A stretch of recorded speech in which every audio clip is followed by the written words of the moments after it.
नमस्कार, स्वागत है आपका। आप देख रहे हैं हमारा छत्तीसगढ़ और मैं हूं आपके साथ अनाया शर्मा। शुरुआत करेंगे बुलेटिन के विस्तार से। झारखंड के राजमहल लोकसभा के अंतर्गत बरखेट में विशाल जनसभा आयोजित की गई, जिसमें बीजेपी के कई कार्यकर्ता शामिल हुए। इस दौरान भारी भीड़ भी देखने को मिली।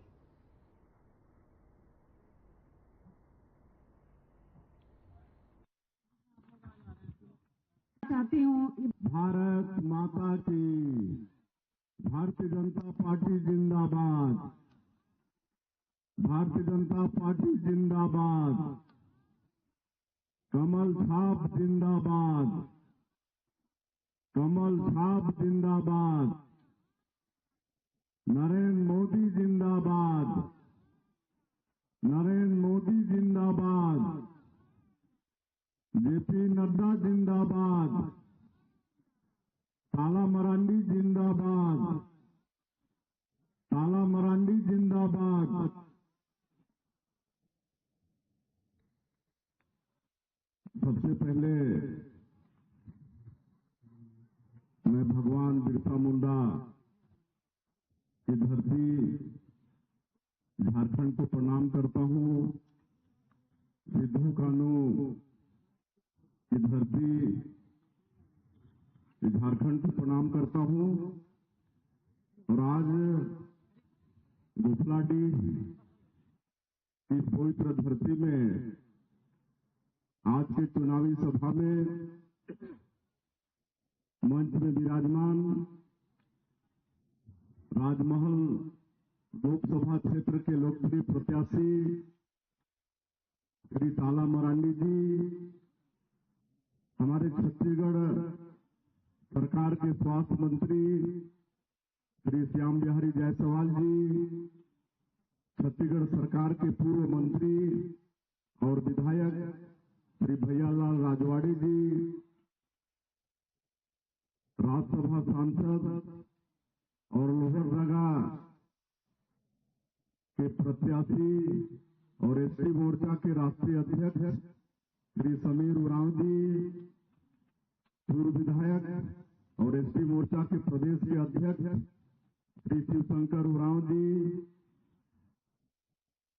श्री अवधेश चंदेल जी, पूर्व विधायक श्री के गुप्ता जी, अनुज आर्य जी, गणेश प्रसाद तिवारी जी, श्रीमिस फीका हसन जी, श्रीमती रेणुका मुर्मू जी, उत्पल दत्ता जी, संजय गुप्ता जी, सलखो सोरेन जी, अनंत तिवारी जी और मंच में विराजमान सभी भारतीय जनता पार्टी के हमारे वरिष्ठ नेतागण, नेत्रीगण और इस चुनावी सभा में बरहेट विधानसभा के सभी हमारे देवतुल्य कार्यकर्ता भाई और बहनों, देवतुल्य मतदाता भाई और बहनों और मीडिया के मित्रों, सबसे पहले तो मैं आप सभी लोगों का हृदय से अभिनंदन करता हूं, स्वागत करता हूं। नौतपा चल रहा है और इस चिलचिलाती धूप में भी आप लोग इतनी संख्या में इस चुनावी सभा में एकत्र हुए हैं और आप लोगों ने जो हमारा स्वागत किया है उसके लिए आप सभी लोगों को बहुत बहुत धन्यवाद, आप सब लोगों का आभार। छत्तीसगढ़ में लोकसभा का चुनाव संपन्न हो चुका है 7 मई को और हम लोग छत्तीसगढ़ का जो 11 का 11 सीट है वो सभी सीट भारतीय जनता पार्टी को जिता के दे रहे हैं। और उसके बाद हमारे छत्तीसगढ़ के सभी मंत्री विधायक सब झारखंड में चुनाव सहयोग के लिए आए हुए हैं। बंधुओं में ये झारखंड आज शायद चौथा 5वां बार आ रहा है और ये झारखंड पड़ोसी राज्य है और जुड़वा राज्य कह सकते हैं।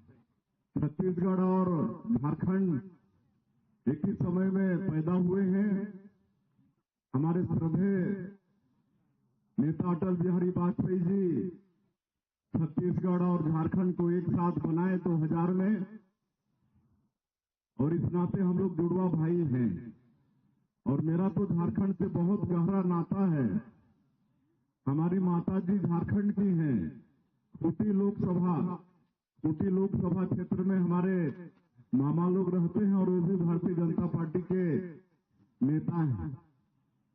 और हमेशा हम लोग यहाँ पर चुनाव प्रचार में आते रहते हैं और यहाँ से भी हमारे यहाँ जाते रहते हैं। बंधु, मैं आप लोगों को ये बताने आया हूँ कि ये जो लोकसभा का चुनाव है बड़ा महत्वपूर्ण चुनाव है। हमारे देश के जो यशस्वी प्रधानमंत्री हैं श्री नरेंद्र मोदी जी, इनको तीसरी बार प्रधानमंत्री बनाने के लिए चुनाव है। ये नरेंद्र मोदी जी का चुनाव है। आप सभी लोग सहमत हैं कि नहीं? नरेंद्र मोदी जी को तीसरी बार प्रधानमंत्री बनाना है ना? तो सब दोनों हाथ उठाइए, एक बार आशीर्वाद दीजिए नरेंद्र मोदी जी को। बहुत बहुत धन्यवाद। देखिए, नरेंद्र मोदी जी एक गरीब का बेटा है, एक चाय बेचने वाला का बेटा। और मैं इसका जिक्र इसलिए कर रहा हूं कि गरीब आदमी ही गरीब आदमी का दुख तकलीफ को जानता है। वो दिल्ली बम्बई में पैदा होने वाला वो नहीं जानता है। और नरेंद्र मोदी जी जो पूरे देश को अपना परिवार मानते हैं, 140 करोड़ भारतवासी को अपना परिवार मानते हैं और उनके सुख दुख की चिंता रात और दिन करते हैं। आज 24 घंटा में 18 घंटा देश के लिए काम करते हैं। और आप लोग 10 साल उनको प्रधानमंत्री के रूप में देखे हैं। 10 साल इस देश में उन्होंने प्रधानमंत्री के रूप में गांव, गरीब, किसान, मजदूर सबके लिए चिंता किया है। उनका नारा है सबका साथ, सबका विकास, सबका विश्वास और सबका प्रयास। सबको साथ के में लेके चलने का उनका नारा है। और 10 वर्ष में आप लोग देखे होंगे गरीबों के लिए खूब काम किए। मेरा सौभाग्य था कि उनका जो पहला कार्यकाल था 2014 से 2019, मैं भी सांसद था, केंद्र में मंत्री था। उनके साथ मुझे भी काम करने का सौभाग्य मिला। तो पहले 5 साल में उन्होंने गरीबों के लिए काम किया। गरीबों को पक्का का मकान देने का काम, गरीबों को गैस का सिलेंडर देने का काम, घर घर खाता खोलने का काम, माता बहनों को धुआं से मुक्ति दिलाने के लिए गैस सिलेंडर देने का काम। अब इतना काम है कि उसको सबको गिनाएंगे तो बहुत समय लगेगा। पूरा गरीबों के लिए काम किया। और जब दूसरी बार प्रधानमंत्री बने तो हम लोगों की जो मांग थी कि अयोध्या में राम मंदिर बनाएंगे, कश्मीर से धारा 370 हटाएंगे, ये बड़ा काम भी आदरणीय मोदी जी ने किया। 500 साल के संघर्ष के बाद, लाखों हिंदुओं के कुर्बानी के बाद आज भगवान राम अयोध्या में भव्य मंदिर में विराजमान हो गए। जम्मू कश्मीर से धारा 370 हट गया। कांग्रेसी बोलते थे विरोधी कि ये तो हट ही नहीं सकता, खून खराबा हो जाएगा। लेकिन शांति से आदरणीय मोदी जी ने धारा 370 भी हटा दिया। आज देश का कोई भी व्यक्ति जम्मू कश्मीर में जाके वहां जमीन खरीद के अपना मकान बना सकता है। जब तक धारा 370 था तो देश का कोई भी आदमी वहां पर 1 इंच जमीन खरीद नहीं सकता था। इस सब कानून को आदरणीय मोदी जी ने तोड़ा। और ऐसे प्रधानमंत्री जी का एक चुनाव है। हम लोगों को इस देश को और आगे बढ़ाना है, विश्व गुरु बनाना है। 2045 तक विकसित भारत के रूप में अपने देश को खड़ा करना है। और 10 साल में आदरणीय मोदी जी ने आर्थिक क्षेत्र में जो 11वें स्थान पर था हमारा देश, उसको 5वें स्थान पर लाके खड़ा कर दिए। अब आने वाले 5 साल में उनका संकल्प है कि आर्थिक क्षेत्र में तीसरा सबसे बड़ा ताकत भारत देश को बनाएंगे। और ये काम आदरणीय मोदी जी भी कर सकते हैं। और इसलिए उनका चुनाव है। आने वाले समय में और 3 करोड़ लोगों का प्रधानमंत्री आवास बनाना है। 3 करोड़ और हमारी दीदी लोगों को लखपति बनाना है। हमारे मुद्रा योजना में हमारे बेटा बेटी उनको रोजगार में जो 10 लाख लोन जिसका गारंटर स्वयं प्रधानमंत्री जी भारत सरकार होता है, वो 20 लाख करना है। ये सब चुनावी घोषणा पत्र में है। तो इसलिए अच्छा काम करना है।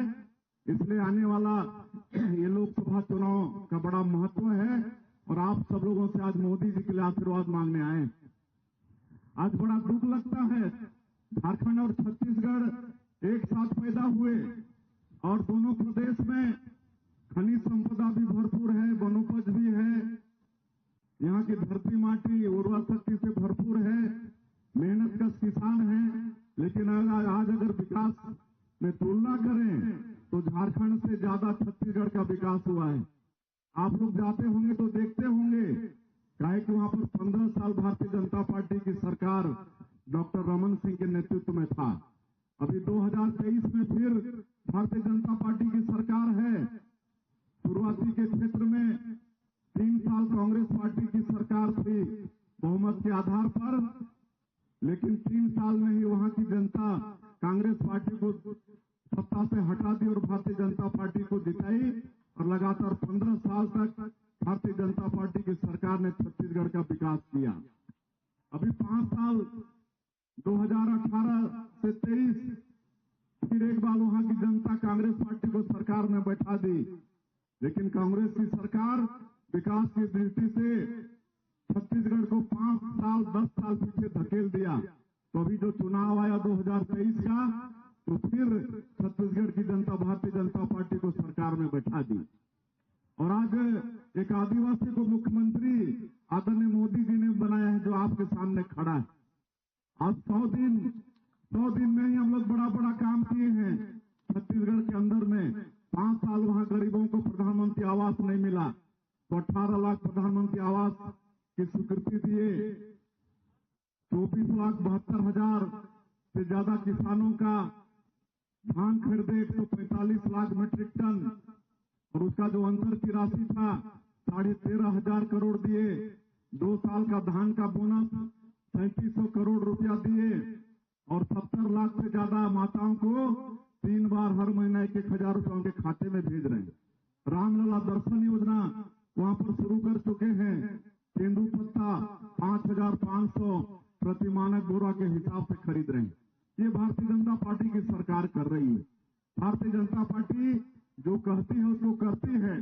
आप सब लोग ये अनुभव कर चुके हैं मोदी जी के 10 साल के कार्यकाल में। लेकिन आपके झारखंड में राजनीतिक स्थिरता नहीं थी। हमको मालूम है जब झारखंड राज्य बना उस समय यहां भी भारतीय जनता पार्टी की सरकार थी। बाबूलाल मरांडी जी मुख्यमंत्री थे।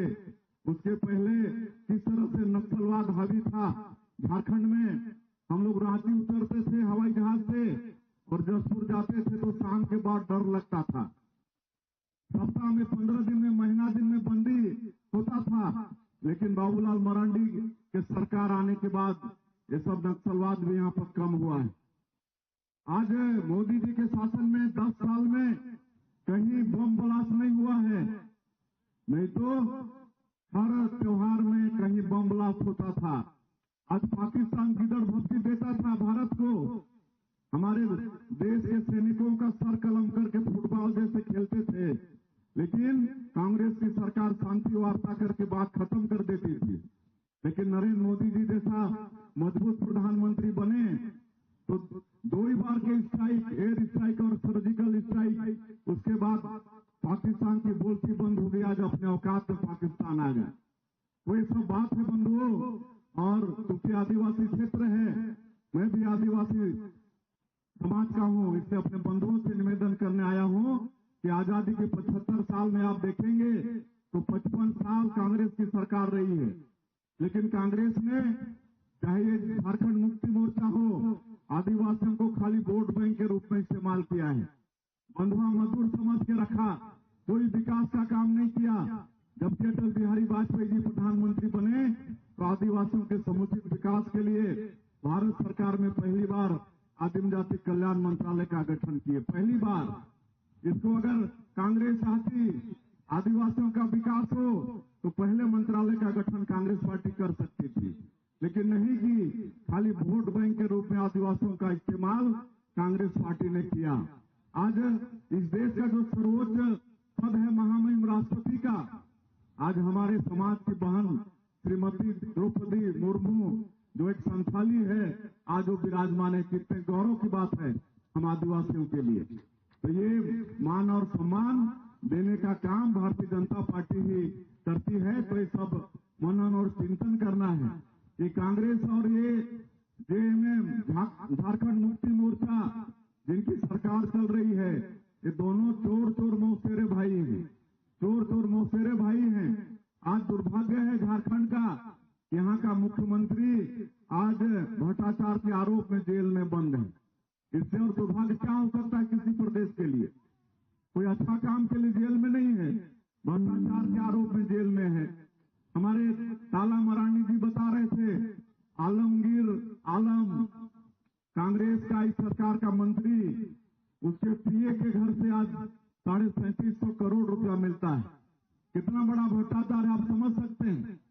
कांग्रेस का एक सांसद धीरज कुमार, उसके घर में छापा पड़ता है तो 351 करोड़ रुपया उसके घर से मिलता है। ये किसका पैसा है? आपका पैसा है, जनता का पैसा है।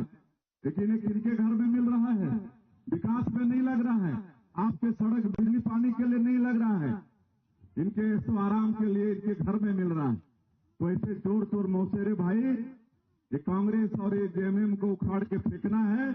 और आने वाले 1 तारीख को आप सबका आशीर्वाद नरेंद्र मोदी जी को मिले और नरेंद्र मोदी जी का आशीर्वाद बाबू ताला मरांडी के माध्यम से, ताला मरांडी जी को आप लोगों का आशीर्वाद 1 तारीख को कमल छाप में बहुमूल्य वोट बटन दबाकर आप लोग दीजिए। ये सांसद बन के जाए प्रचंड मतों से और वहां पर तीसरी बार नरेंद्र मोदी जी को प्रधानमंत्री बनाने में आप सब लोगों का भी सहयोग होगा। यही आज मुख्यमंत्री के नाते, एक आदिवासी मुख्यमंत्री के नाते अपने बंधुओं के समक्ष मैं अनुरोध करने आया था, आप लोगों से प्रार्थना करने आया था। तो हम लोग उम्मीद करके जाएं, आप लोगों का आशीर्वाद 1 तारीख को ताला मरांडी जी को मिलेगा, कमल छाप में मिलेगा कि नहीं?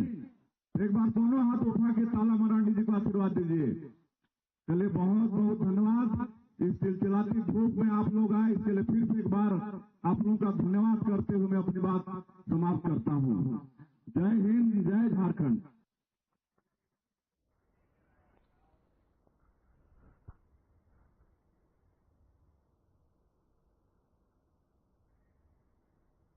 चलिए इसी के साथ आगे बढ़ेंगे खबरों में। कोतरा रोड थाना क्षेत्र अंतर्गत बड़ी सड़क दुर्घटना सामने आई है। दरअसल कोतरा रोड ओवरब्रिज पर एक ट्रक ने 2 बाइक सवार को कुचल दिया। बताया जा रहा है कि बाइक सवार पर एक युवक की हालत गंभीर है और दूसरे युवक को भी चोटें आई हैं, जिनका इलाज लगातार जारी है। घायलों को उपचार के लिए अस्पताल पहुंचाया गया है। वहीं मौके पर पहुंची पुलिस मामले की जांच में जुट गई है।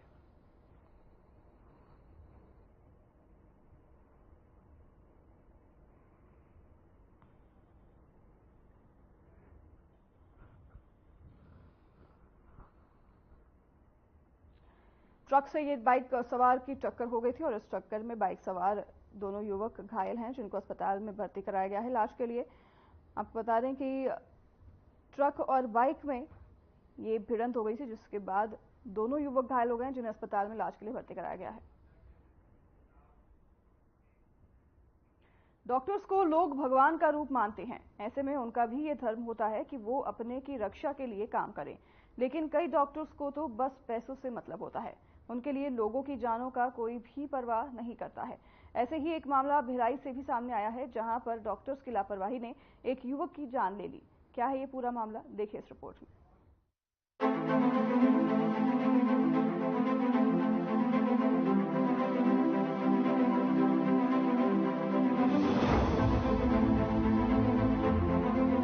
शंकराचार्य मेडिकल कॉलेज में एक बार फिर जमकर हंगामा हुआ है।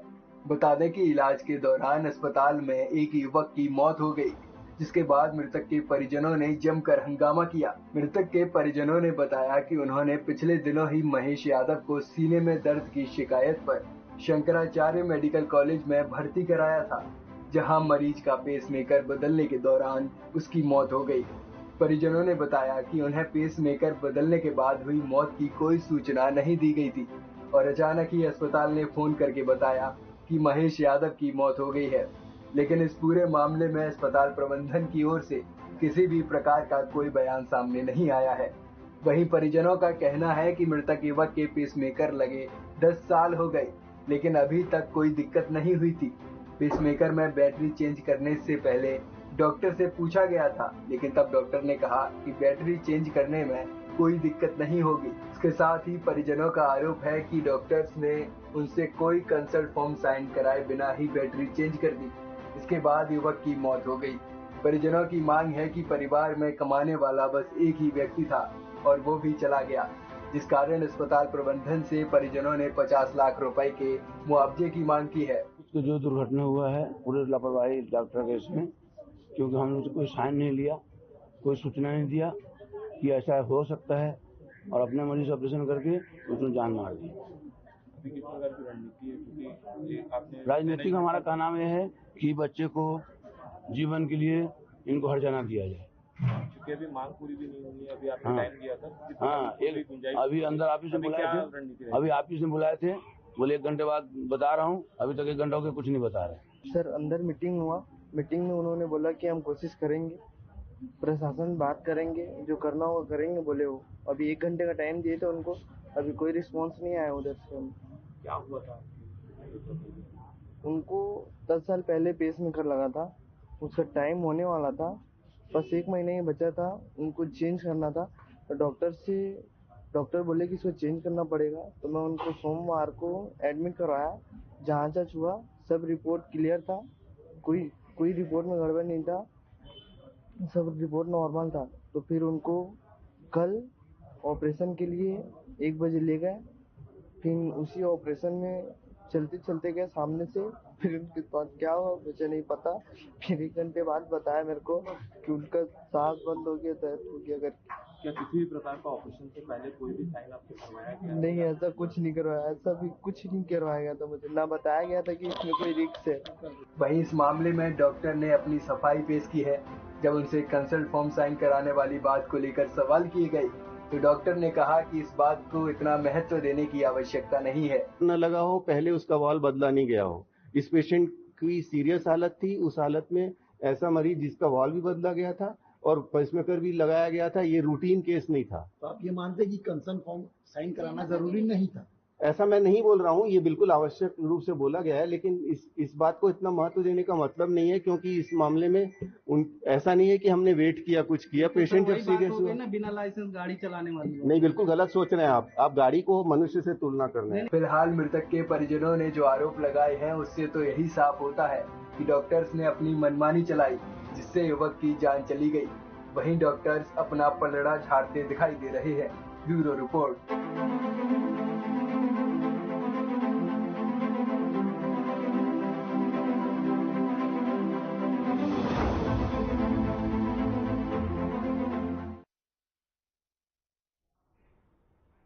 तो फिलहाल बुलेटिन में हमारे साथ बस इतना ही। नमस्कार।